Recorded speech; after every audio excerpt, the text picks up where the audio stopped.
Hey guys, it's Mrs. Kemp. I'm going to try a different type of video today because I need to teach you and make sure you understand how to do this right hand rule stuff. So what I have in the video right now is a pen, and the pen is directed so the point is up, and I want the pen to signify a wire. So what we're going to pretend is that the pen is a wire and the pointing of it shows the direction that the current flows, so the current flows up. Okay, so now using my right hand, I'm going to grab onto the pen so that my thumb is in line with the direction of the current, and it points the same way that the current flows. So since this is up, my thumb has to point up.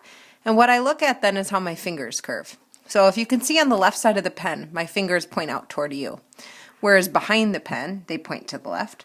And then in front of the pen, they point to the right. And over on this side, they point in. Each of those indicates the direction of the magnetic field. So on the left side, you'd say the pen is out toward me. In front, you'd say the magnetic field is to the right. Over here you'd say the magnetic field is back, and behind the pen you'd say the magnetic field is to the left. So this magnetic field curves in a circular path around the pen. Basically it makes rings. When we say it specifically is, let's say, to the left, you would be envisioning the tangent of that ring. So the magnetic field is actually a circular path, just like your fingers curve around. And if you're asked to identify the specific direction at any point, you'd say the tangent of that, okay? Now, how does that work with a compass? Well, I drew a pretend little compass here. So if you have the ability to kind of envision a few things at once, if my magnetic field behind the pen points to the left, that means if I had a little compass, the compass would align like this, with the north to the left and the south to the right, okay? So the compass points in the direction of the magnetic field.